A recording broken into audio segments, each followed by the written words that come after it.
This is James Helder from iFILM London. I'm at the Trad TKO gym today in Canning Town. With me, I've got Matt Skelton. You all right, Matt? Yeah, very well, thank you. You're very well. We're here today for the announcement of your fight on Loaded TV versus John McDERMOTT. Talk to me a little bit about that, mate. Yeah, I think as we know, I fought him some time ago and got a stoppage, but you know, I'm not taking that for granted. I think he's improved. He was early in his career as well. He's been a lot more active than I have over the years. So I'm looking forward to it. I think I've sparred with him in between that time for previous fights, and you know, I know now, you know, he's good to go the distance as well. So I've trained really hard and put in the work, and I think it'll be a good, strong, tough fight. You know, but obviously I want to win, and that's what I've come to do. I know 2005 seems like a long time ago. Last month seems a long time ago in boxing sometimes. But yeah, that first round victory over John, is that in your mind? Is that at the forefront of what you're thinking? No, I'm not far from it. You know, I know it happened. I know obviously where it happened, and I knew what punch I caught him with. But he's going to be prepared for that now. But I'm not taking. Like I said, I'm not looking at that. That's me. That's history. That's forgotten. You know, at the end of the day, it's a new fighter I'm looking at in my eyes. To me, he's trained hard. If anything, he wants to score to settle, doesn't he? So he's going to be there 100% up for it.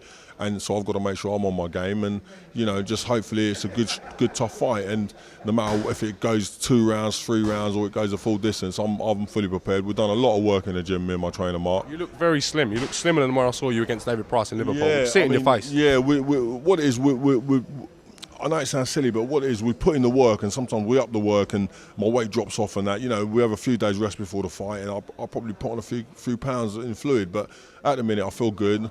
The last time, you know, I'm not making excuses, far from it. When I was training with David Price, we were trying to hit a weight, if you want, and trying to do certain things, and I became a bit run down. One thing, you know, and it wasn't 100%. But David, again, I don't want to take nothing away from him. He's a brilliant fighter and a nice gentleman with it. So you know, that's in the past now. You can't cry over spilt milk. I'm moving on, and I'm looking forward to this fight. I was fortunate enough to be in Liverpool to watch you fight David Price, and you didn't make no excuses after that fight. You come out, you said, listen, what had happened, and I thought you took it like a man, to be honest.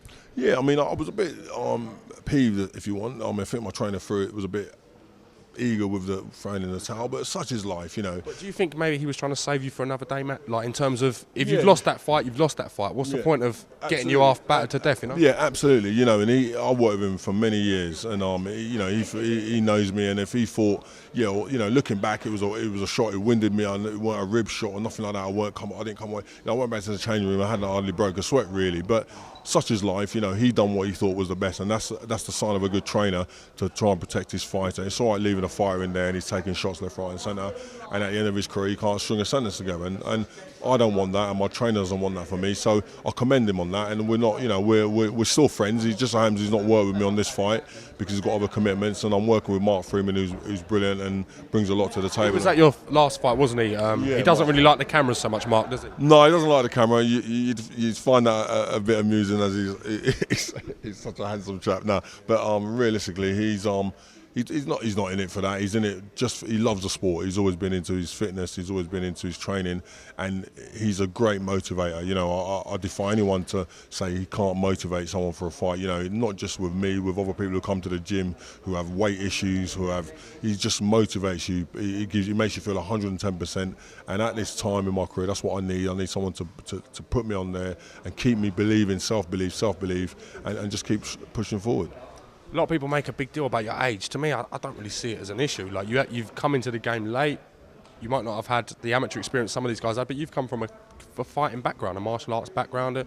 One thing, fighting is in your blood, so yeah. I don't think it makes a big difference. Do you think it makes a difference? No, it doesn't. I mean, I would honestly say it did if I was one of these fighters who, in between fights, went off and put on a stone and come back and so forth, because eventually your body gets the wear and tear. But, you know, like, if you saw me not training for a fight, I'm probably walking around 4 pounds over my fighting weight. I'm not one of these guys, and fortunately for me, I don't drink, not through my sport. I've just never been a drinker. I've never smoked. I've never been involved in any kind of illegal substances.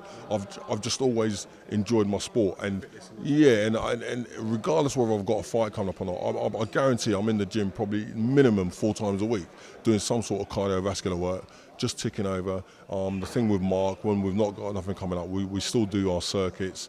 We change it around a little bit so it's not as intense. And then obviously when a fight's coming up, we intensify. We're bringing new aspects to look at certain areas to keep me agile and to keep me fit. So from that point of view, my age is not an issue to me. I can understand people querying it, because if you look at sports in general, most people probably in their 30s are calling it a day. You know, you look at footballers now, but now they're going on longer themselves. You've got the likes of Ryan Giggs, who are sort of later in their 30s, when once ago they would have retired. The way I look at it, I'm still... Kevin Phillips of Crystal Palace last night scored a hat-trick at 40 years old. Absolutely. And I think with our knowledge now, in nutrition and how we know how to train, we know that rest is just as important as your training. If you take that all on board and you look after yourself, I believe you can go on until you see fit to call it a day. How far, I know you like being asked this question, can you see yourself going now? You know, if you win... you beat John McDermott, you could be in line for a shot at the Commonwealth British title again. Yeah. Is that something that motivates you? Of course it motivates me. You know, ironically enough, I won the British and Commonwealth 3 times, and the year I won it the 3rd time, sod's law, they changed it. It had to be 4 times. Yeah, I didn't get to keep it. And I look back and I've got the European belt, I've got plenty of Commonwealth belts because you can keep them. I've got a WBU world title belt. I fought for a WBA world title. I'd love to own the British title belt outright. It's just something that would take pride of place in my cabinet, and that in itself motivates me. But also, I still like the challenge. I still like when I get up in the morning, I think, oh, going to the gym, I know it's going to be hard, and I put in the work, and at the end of it, I come out of there and I think, I've done the work, I feel proud, I tap myself on the back, and I'm ready to go again. So I'm just taking each fight as it comes. Ideally, yeah, win this one and then sit down and see what's on the table and go from there, really. Do you take heed or kind of encouragement from people like Audley Harrison, being knocked down so much and being similar ages as well, to come back and then win the prize fighter? Yeah. Do you look at people like that? Do you know, I've looked at Audley over the years and I've always thought he has all the natural attributes to be a good heavyweight. He's tall, he's lean, he can jab, he can box.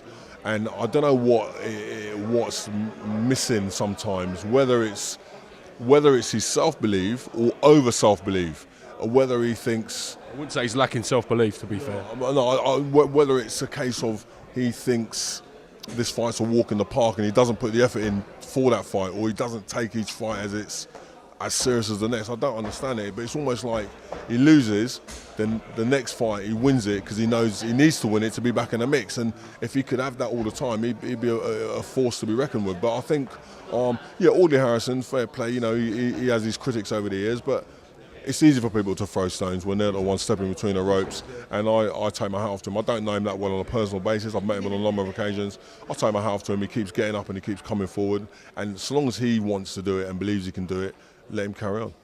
Well, Matt, sir, I'm going to cut you off. I could keep talking to you for a very long time, but I'm sure other members of the media and press want to get a bit of your time, and thank you for talking to iFILM London. Best of luck. All right, thank you very much, and see you on the 15th. We'll see you on the 15th, and for those that are not coming to your call, you can watch it on Loaded TV, terrestrial TV, absolutely free on the Sky platform. Brilliant. Thanks again. Cheers, guys. This is James Holder and Matt Skelton for iFILM London. Cheers, Matt. iFILM.